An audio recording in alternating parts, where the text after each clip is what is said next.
Before we begin, I want to thank you all for being here tonight. If you like my stories, please consider giving me like and subscribe.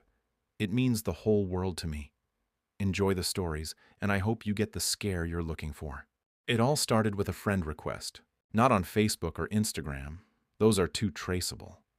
This one came through Tethys, a private, decentralized chat client that runs over Tor, meant for anonymity, for people who don't want to be found. I'd only installed Tethys because of a project I was working on, a security vulnerability case study for grad school. My professor called it ethical gray hat reconnaissance. When the notification popped up, incoming request from Proxy God 77, I almost laughed. The name was ridiculous, but curiosity beat caution. I accepted. The first message came within seconds. Want to see something real? I didn't reply. Then came the second message. I know you, Jamie. You won't look away. Attached, a link. Most Red Room links are fake. 99% are elaborate scams, clickbait for the terminally online, or sadistic roleplay garbage. But this site was different.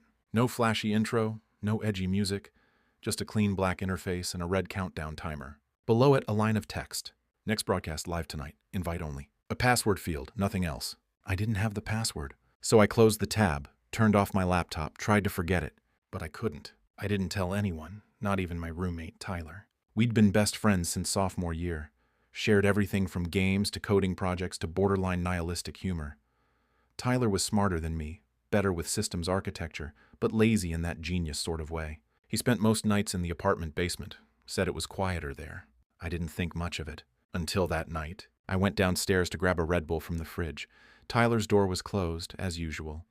But this time, I heard something. Metal scraping, something wet, a muffled grunt. I froze, then silence, then a voice, his voice, cut the feed. I didn't sleep. On my laptop desktop, I found a single text file named key.txt. It hadn't been there before. Inside, Flesh Open 91. The password. My hands trembled as I typed it. The screen opened. A player window, a chat panel, and beneath it, a gallery of archive thumbnails. All blurred, except one. Broadcast 12, The Basement Guest. I clicked it, and there he was. Tyler, wearing a black mask, but unmistakable. His voice filtered, but still his tone.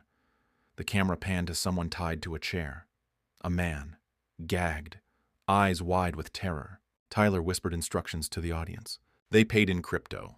He obeyed their votes. Cut by cut, I confronted him the next day. Didn't sleep, barely held it together. When he left to get groceries, I broke into the basement. It wasn't a room anymore, it was a set. Black walls, LED lights, a mounted camera rig, chains bolted to the floor, a medical table covered in plastic. In one corner, a monitor still displaying the Red Vein backend, logged in, active, and a folder, inside, photos, IDs, flight confirmations, even a name I recognized, a girl from my old psych class who went missing last year. Missing, but never found. And a second folder. I opened it. Inside, screenshots of me, sleeping, eating, walking to campus. A caption beneath one said, "Friend or feature." I left everything exactly where I found it. Waited until he came back, acted normal. Waited until I could copy the folder, send it to myself, store it offline. But I couldn't stop thinking about it, about why. Why Tyler? Why me? Then I got a final message. You've seen too much, or just enough. You're either the next co-host or the next content. I didn't reply. I told myself I wasn't going to watch the next broadcast. I watched it anyway. The timer hit 0, the stream went live. Tyler stepped into the frame. He was unmasked, smiling. Behind him, 2 chairs. One was empty. The other had a mirror. A direct camera feed pointed at my room. Real time. I scrambled out of my seat. My webcam was glowing. On the screen, Tyler said, "Welcome everyone, this episode's a little different. You all remember Jamie, our little hacker friend. Let's see if he joins us, willingly." I shut my laptop, but I could still hear the applause from the stream in my head. I ran, grabbed my backup drives, wallet, burner phone, a go bag I never thought I'd use, vanished into the city. I wiped my devices from a secure terminal in a public library, sent the Red Vein folder to a darknet leak site, posted screenshots to encrypted whistleblower forums, tagged news outlets. Then I erased everything. The stream went offline within 36 hours. The site went dark. Tyler disappeared. A week later, the first stories broke. Alleged dark web torture network exposed. Missing students linked to secret streaming site. Photos leaked. Footage. Names. An international task force was formed. Reddit exploded. Twitter flooded with speculation. But Tyler, never caught. Some say he burned the apartment and fled. Some say he changed identities. Some say he's still streaming, just under a new name. Some say he's watching me. It's been a year. I don't go online without layers of encryption. I use burner phones. I don't stay anywhere longer than a week, but sometimes I still get messages. Are you still watching? I grew up in a house full of locked doors. Not metaphorically, literally. The basement, the attic, even the storage closet beneath the stairs all had locks on the outside. Heavy metal ones. When I was little, I thought every house was like that. That every parent had rooms kids weren't allowed in. Mommy and Daddy's work stuff, they'd say. Don't worry about it, sweetie. So I didn't. Not until I turned 21 and came back home for winter break. Not until I heard a sound I'd never heard before. A scream, muffled, from the basement. My parents were weird, but smart. Hyper-organized, clean, emotionally distant. They ran a business online, something vague involving international logistics. Their office was always locked, their computers password protected. That night, I was playing music in my old room, headphones half on, scrolling aimlessly. Rain tapped the windows like a nervous metronome. Then came the sound. Quick, sharp. A human scream, no more than a second, then silence. I ripped my headphones off. The scream had come from beneath me, from the basement. I stepped out of my room. The house was silent. The lights were all off, except for the faint red glow coming from under the basement door, the one that had always been locked. I crept toward it. My heart thudded in my throat. The door was ajar. I should have turned around. I should have left. But I didn't. I went down. The air was colder than it should have been. The walls were lined with soundproof padding, new, thick, expensive. Wires snaked across the floor, feeding into cameras, monitors, servers humming in the corners. And in the center of the room, a chair. Strapped to it was a man, gagged, bruised, wide-eyed. When he saw me, he started shaking his head violently, pleading with his eyes. I stepped back, horrified. Then I heard the familiar creak of the front door opening upstairs. My parents were home. I closed the basement door, locked it behind me, and ran back to my room before they could see me. My mind was spiraling. What the hell was that? Who was that man? I barely slept that night. The next morning I watched my parents closely. They were the same as ever. Calm, polite, cold. My mother asked if I wanted pancakes. My father read the newspaper with his glasses low on his nose. I said nothing. That night I pretended to sleep. They went back downstairs. I heard the floorboards creak, the sound of a camera powering on, a voice speaking quietly. I cracked my door and looked over the banister. My father was in a clean white apron. My mother wore gloves. They weren't doctors. They weren't helping him. They were performing. The next day, I did what I was trained to do in college. I investigated. I booted up my laptop, tunneled into Tor, and started combing forums and directories. After hours of dead ends and scams, I found it, buried in a hidden services list. No title, no banner, just a black screen and a message. Next stream, there were only 2 tabs, broadcast and auction. I clicked auction. What I saw nearly made me throw up. Each listing had a code name, a live countdown, and an image, blurred but unmistakably human. One said, they were selling violence, torture, death, and below that, in small gray text, hosted by mother and father. I needed proof. So I waited for them to leave the house, claiming they were meeting with clients. I broke into their office. It wasn't hard. Inside were 3 laptops and a server rack. One laptop was open, a custom-coded Tor browser with a built-in wallet interface, logs of transactions, notes, IP masks. I plugged in a USB keylogger and grabbed a copy of everything. Then I checked the browser history, what little there was. I opened a hidden folder. Inside were dozens of video files, every one labeled by date, subject, price. I watched one. I lasted 20 seconds. The blood, the laughing. My mother whispering directions to the camera like a director. My father cleaning tools like it was a cooking show. I vomited in their trash bin and ran. I had nowhere to go, nowhere to tell. What would I say? Hi, my parents host a live torture show on the dark web. No one would believe me. But that night I made a decision. If they wouldn't stop, I would stop them. I went through their room when they were gone. I found a box beneath their bed. Inside, passports, burner phones, syringes, scalpels, photos of victims, before and after. One photo was of me, sleeping, dated a week ago. On the back was a single word, Audience? My blood froze. They were watching to see if I'd join them. I waited until the next stream. At 2:01 a.m., I logged in. My parents appeared on the screen, masked but unmistakable. The chair was full. A new victim, a new audience. And I saw the chat flood in. Been waiting all week. She's good with a knife. Mother and father are back. More blood this time, please. Bring in the next one. The next one, they wheeled in a second chair. Empty, but next to it was a school photo. Me, age 10, smiling, the audience cheered. He's ready. Let's see if the air's got it in him. Father said he's finally watching. Legacy time! The screen went dark. I didn't sleep. At dawn, I poured gasoline through the basement, through their office, through the vents. I waited until they came home. Then I locked the doors. And I lit the match. The house burned fast, too fast. I ran before the fire trucks came. Disappeared. Took only the USB drive. It's been 6 months. There were no remains, no arrests, no headlines. Nothing tied my parents to Crimson Nest. But I know it still exists. Because I still see it. New hosts, new names. But the same room.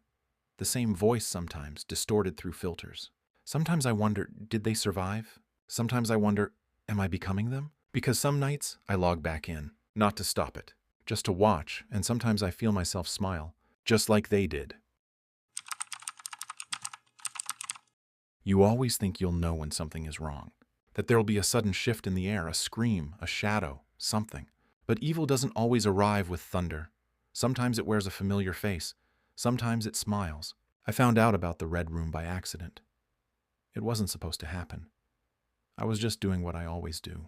Late-night browsing, hopping between deep web forums out of boredom. I never clicked on anything sketchy. I was careful, mostly. That night, I was in a thread about darknet counter-surveillance, just lurking. Someone dropped a link in the comments. See what real fear looks like, not for the faint of heart. I should have ignored it. I didn't. The site was plain, black background, a countdown timer.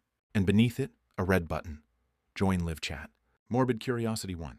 There were maybe 200 users in the chat. Everyone was anonymous. Names. The chat scrolled fast. Sick jokes, bets, questions about the next one. I asked, is this real? Someone responded, wait and see. The host never disappoints. Another added, host is a fucking legend. He always delivers. When the countdown hit 0, the feed began.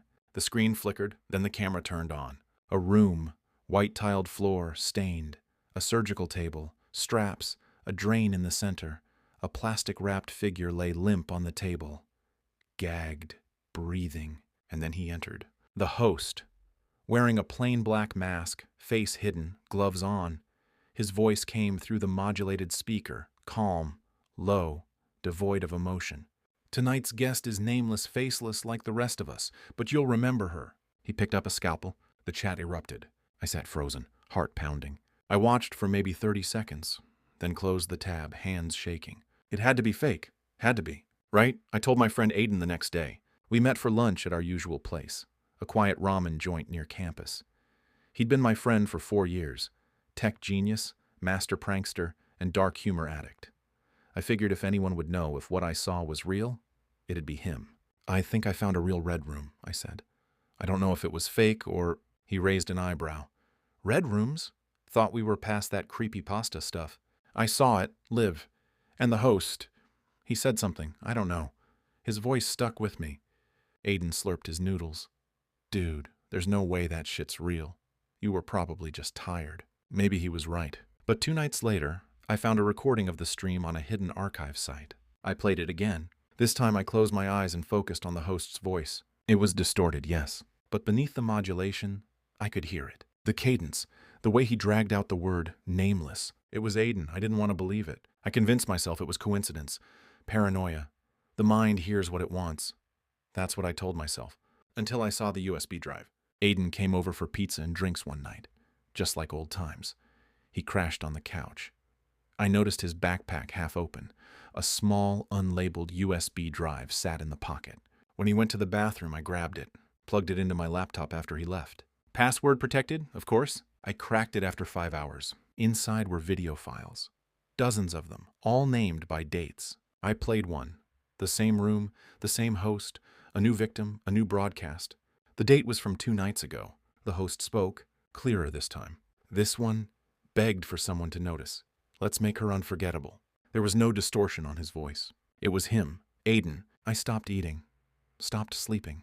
I pulled all his online activity, used our old backdoor script to tap his phone and VPN logs. He was using a burner laptop, air-gapped, but not always. Sometimes he slipped, checked a wallet address from his phone.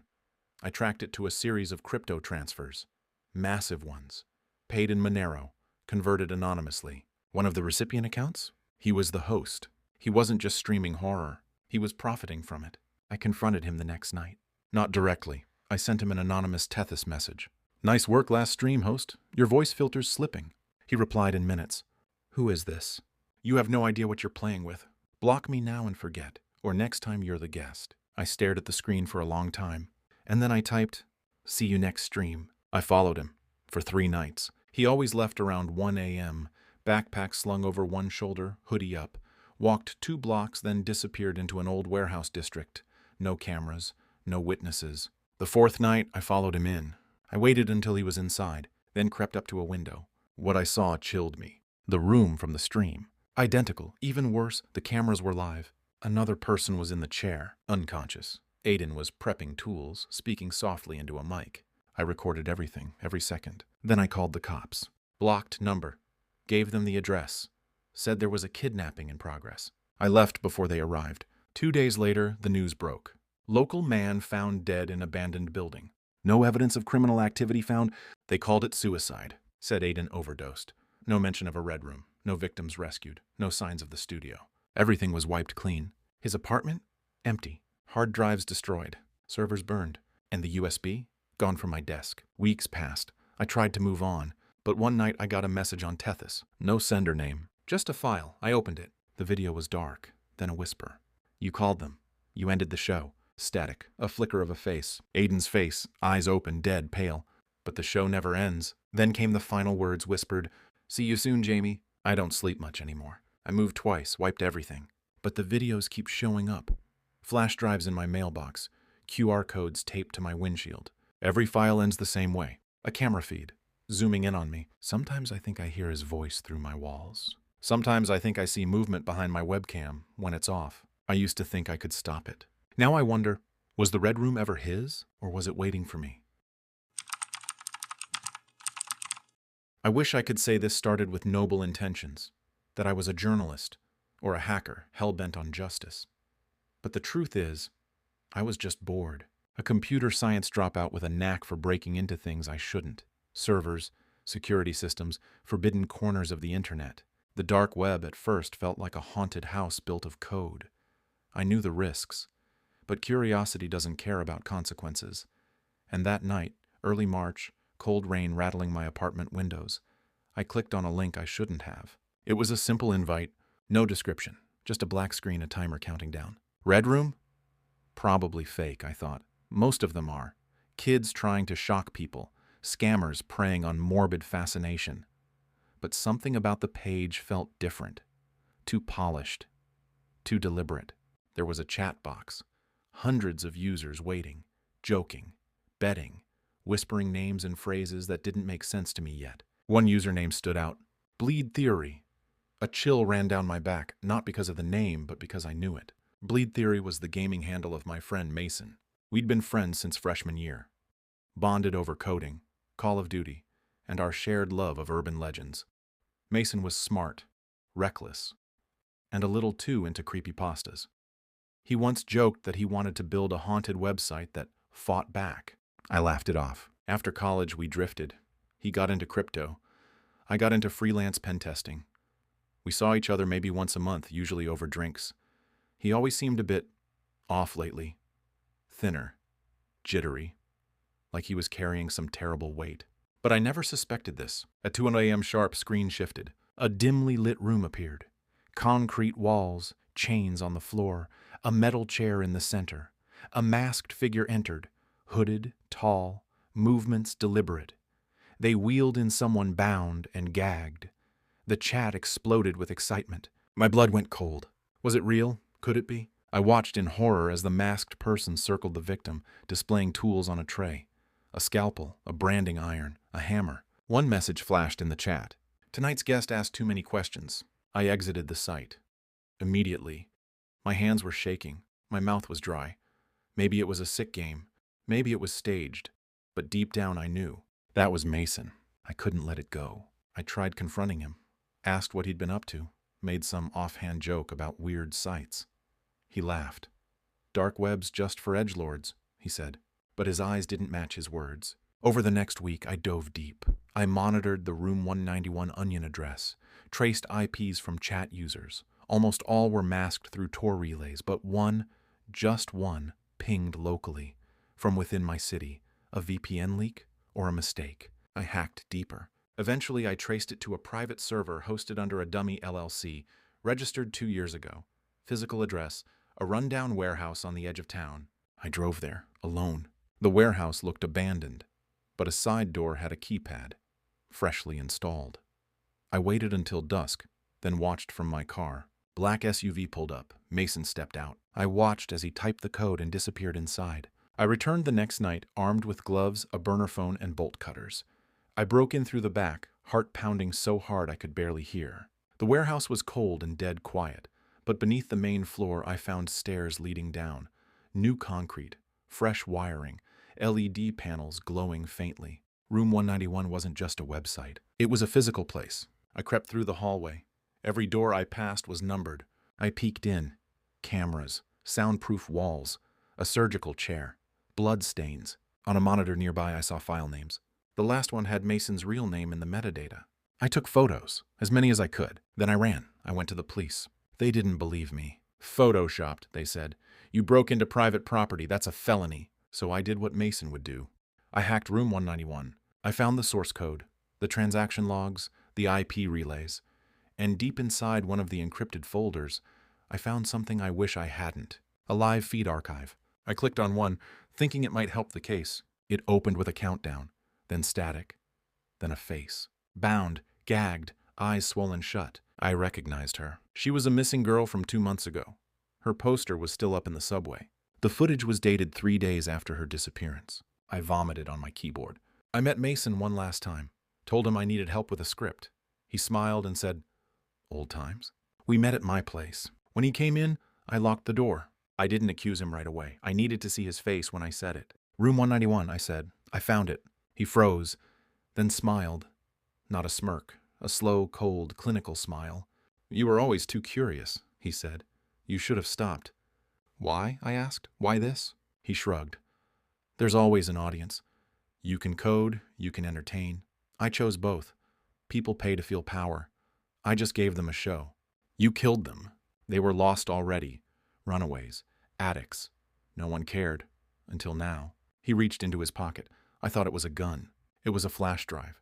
"Toss this in the trash," he said. "Everything's on it. Every name, every order. You upload this, Room 1191 dies, and so do a lot of people with money and power. I disappear, you win, or you keep it, do nothing, and no one ever bothers you again."